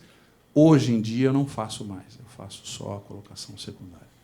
E no caso, acho que vale a pena ouvir o Juliana, porque o Juliana também tem bastante. E aí, no caso da colocação, no momento em que a pessoa recebe essa prótese, ela já pode falar? Já consegue falar? Sai falando da sala. A gente tem uma pergunta interessante aqui de um paciente que não se identificou, mas é alguém que nada. Não, se identificou, Sebastião. Ele nada. Ele quer saber. Não?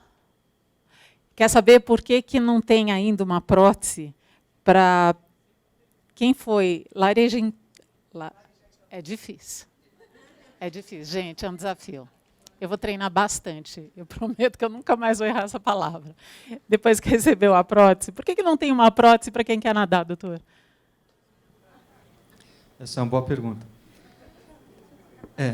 Isso depende de... existem aparelhos ou adesivos, cânulas que se adaptam para vedar perfeitamente a traqueia. O grande problema é que, quando a água começa a entrar, e dependendo da pressão, se você mergulhou, a pressão da água é maior do que a capacidade do balão de vedar a traqueia. E isso vai muito rápido. Então, não dá tempo de você subir. A água já foi, inunda o pulmão, afoga. Então, é uma atividade perigosa. Para quem quiser nadar, existe o escafandro que protege, e você entra com todo o segmento cefálico, torácico, o tórax superior, para nadar. Mas mergulhar é temerário. Eu não aconselharia, e por isso que não existe. Pode falar, eu deixo. Fala, Elisa. Pois é. A gente está...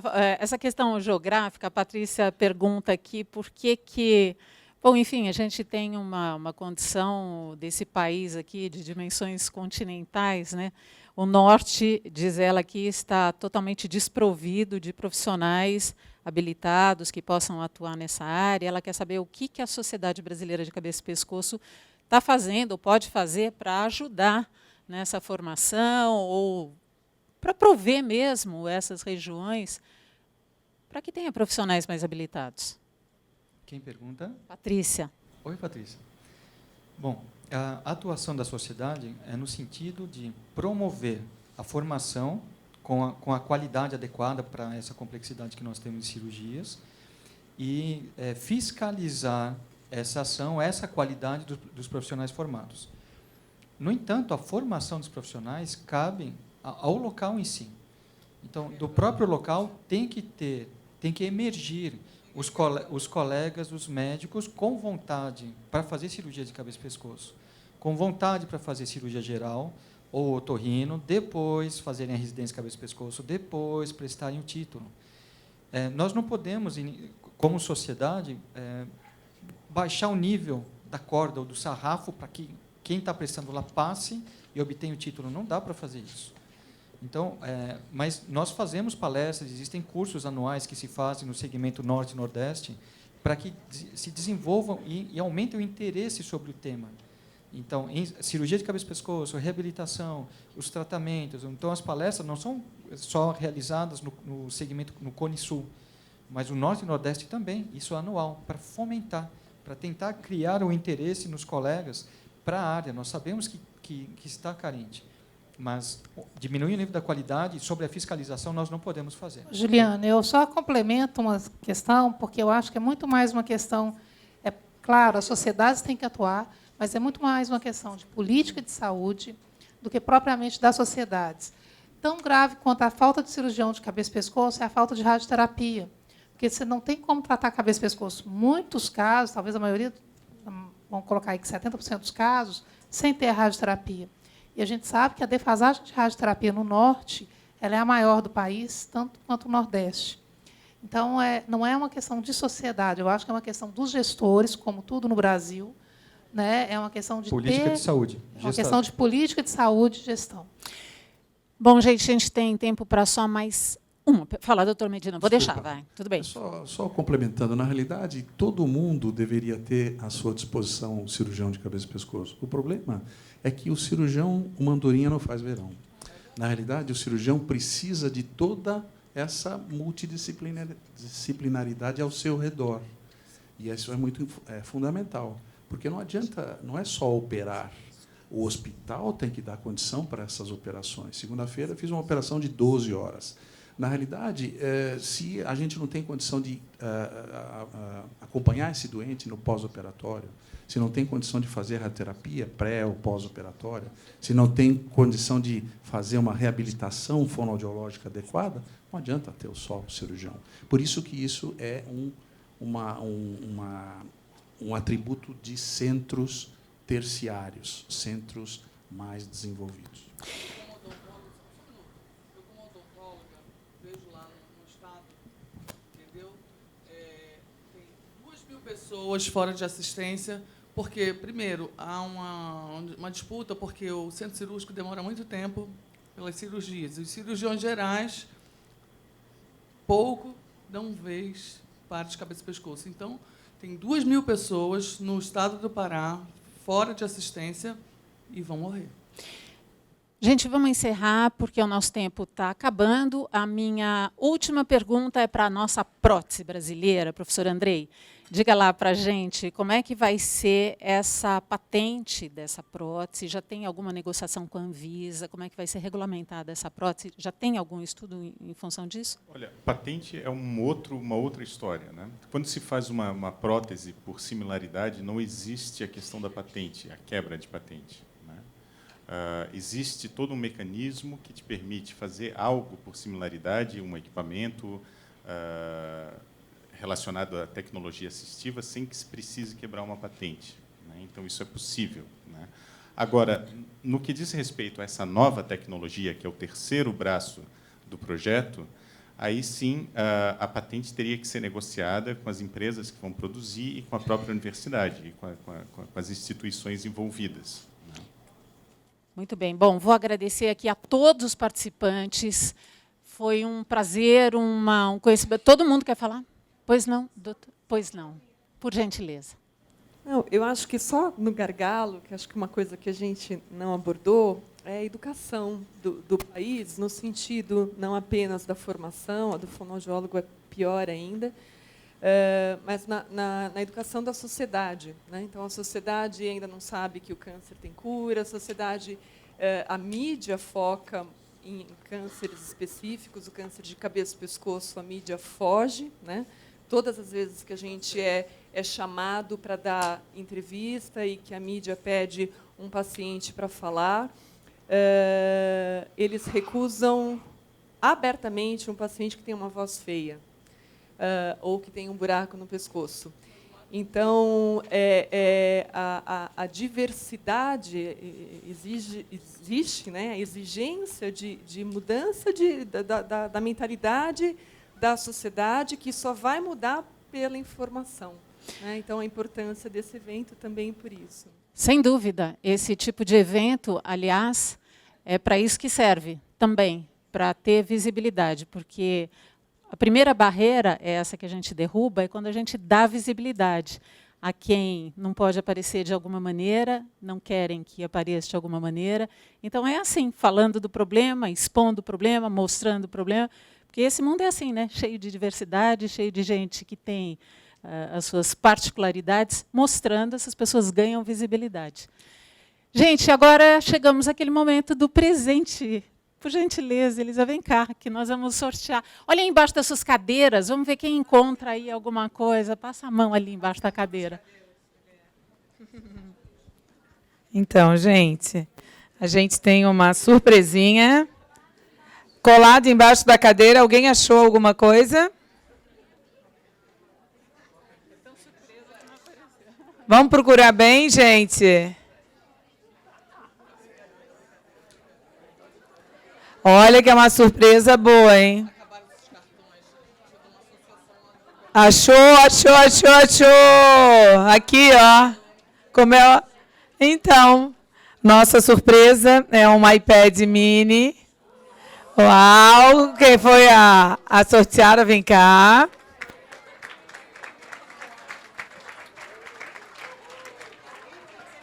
Parabéns. Então, Graziele Dias de Oliveira. Dias de Oliveira, de onde é que tu és? Do Hospital Albert Einstein. Então, tá aqui.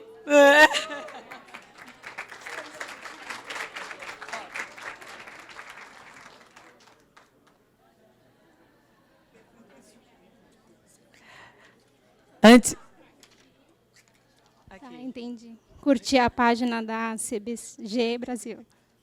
Então, o nosso recado para a gente finalizar, eu gostaria de agradecer imensamente a vinda do coral maravilhoso. Vocês são os nossos heróis da tarde. Muito obrigada. Lindos. Aos nossos palestrantes que se dispuseram num dia de trabalho vir aqui conversar e poder discutir sobre o câncer de cabeça e pescoço, doutora Aline, doutora Elizabeth Carrara, doutor Juliano, doutor Medina e doutor Andrei, que deixaram os seus trabalhos e suas funções para poder compartilhar. Agradecer, curtam a página da ACBG Brasil, tá? Que é super importante, tem o nosso site e tem no Facebook também. E nos vemos mais adiante, né, em outros eventos, ou quem sabe no ano que vem. Um abraço grande e obrigada.